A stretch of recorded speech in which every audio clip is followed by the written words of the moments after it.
Good evening, Craig Lee Heath. How are we doing? All right? Yeah. Oh, it's my first time here.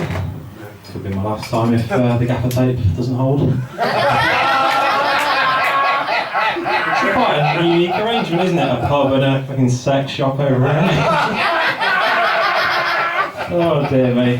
Perfect dwellings for a man of the cloth, eh? Oh, that's what you'll be wanking into later, isn't it? I should probably tell you about myself a bit. I'm from Leicester, just down the road. We of course dug a king up a couple of years ago. Might be another wall getting dug up soon, isn't it? if things progress. But we found him in a council car park, would you believe?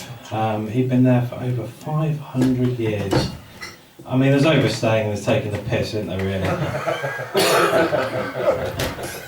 Oh dear me. Of course, our famous football team, hello. Welcome back. Thanks. Wash your hands. My phone's not that dirty. Oh, okay. I use paper personally. Yes, we of course home to Leicester City Football Club as well, 5,000 to 1 Premier League winners. There was actually more chance of finding Elvis Presley alive at the time, so that was an amazing thing for the city, absolutely fantastic. Did you have a good New Year? Celebrate New Year? Everyone go out? I went out on my own this year. The last 2 years I've been followed around by a woman who insists on hitting me with a giant inflatable penis. So we left Mum at home this year. Yes, that's probably the best thing for her, to be honest. She's getting old, you see. She's 60 years old now, and she's starting to get a little bit. Sorry, she's starting to get a little bit forgetful, a little bit sort of doing some strange things. The other day I went around shopping with some coloured cake. And she said, she did that classic trick, when she said, I can offer you, if you don't eat it, it's going in the bin. I thought, fair enough, okay.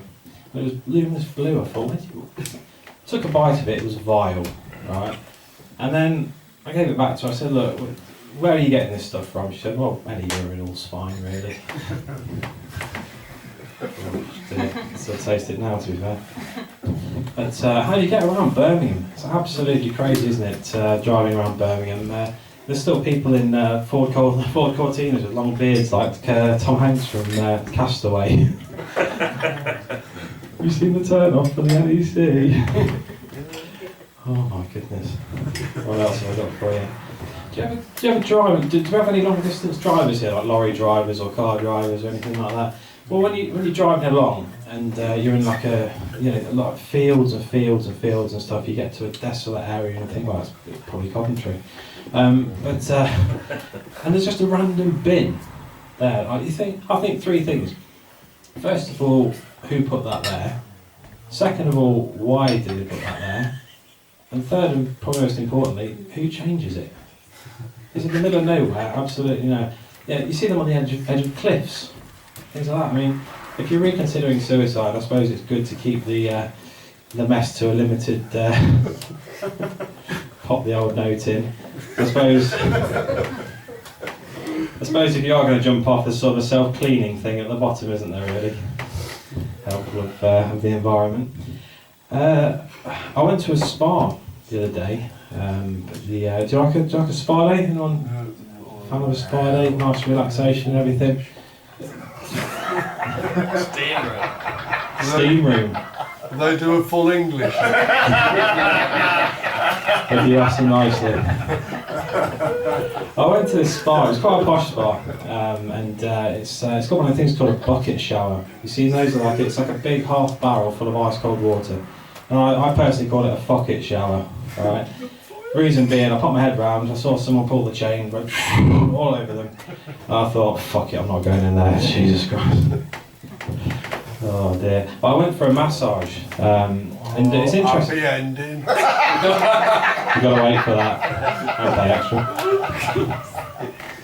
Oh, it's interesting, you can have so many different treatments as well. There's a seaweed wrap you can have, an actual seaweed wrap, where they wrap you in seaweed like human sushi. Just careful you put the wasabi. And I went for this massage, and the masseuse, she was from Yorkshire. It was like a place on the Yorkshire-Nottinghamshire border, and she said to me, is there any particular part of your body that you'd like me to focus on? I said, well, it was a brief court case anyway, but I've discovered a couple of things about massage. One, be careful what you ask for. And two, that little hole in the table is actually for your head. It was like she sort of had a really curious way of working out the kinks, because I get really bad sort of like back pain and everything, because I work for Aldi. That's my job, and it's a strange place to work. I'm a manager there, and I've seen it all pretty much down the years. And the interesting thing about Aldi is that, as you probably, have we got any Aldi shoppers in here? Yes. Thought I could smell you. Eating your shit. Honestly, the fruit and veg, it's shit, isn't it, mate? Absolutely shit. If we sent it to Africa, they'd fucking send it back, wouldn't they? But it's weird, because when you're scanning through shopping, I mean, you've experienced this, haven't you? It's the only supermarket they actually allow you to pelt the customer with the fucking shopping, isn't it? And not only is it allowed, it's actively encouraged. Honestly, it's like medieval times. You see a poor 90-year-old granny stood there covered in her own shopping, just like the stocks, you know, like that. Oh, that's dreadful. Christmas is probably the worst time to be working in Aldi, I tell you. 23rd of December, this fella was, it was about sort of 8 o'clock at night. This fella, shelves have been ram raided, absolutely emptied. This bloke looks at it. They bring back painful memories, is it, at the back? And this bloke was looking at the produce section. He was absolutely obliterated.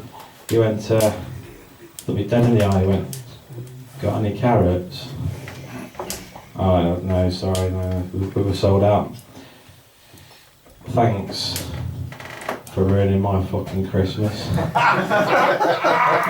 Now, I couldn't quite work out if it was the prospect of building a snowman should the weather change, or maybe that's just a really shit Christmas present he had planned. I'm not quite so sure. I love the way, one of my favourite pastimes in retail is watching people discipline their kids. You know, you've got all the different systems, like you've got the counting system, you know, that 1, 2, and the kid knows the drill by now, yeah, it's, you know, it just doesn't take any notice. But I worked in a really quite inbred area of the country, and they'd get to 6 and they'd have to fucking change hands. Oh dear. It's weird how kids are called by their last name. People call kids by last names now, don't they, instead of first names, like Harrison, Taylor. The other one I had the other day was Grayson. That's the popular name at the moment, Grayson. Sounds like a butler, doesn't it? Larry Grayson. Larry Grayson, absolutely. Oh dear. So anyone doing veganuary? Anyone doing vegan? Oh, fucking hell. No, it's not that. No. Well, you can't get the vegetable smell, can you, sir? No, I don't hold anything against vegans, just the odd meat cleaver. No, I think it's good. Vegans are taking one for the team, really, aren't they? You know, by not choosing to eat animals, it means more for the rest of us, doesn't it, really? Fucking brilliant. Crayley Heath, you've been absolutely fantastic tonight. Thank you so much for letting me perform. Have a good night. Thank you.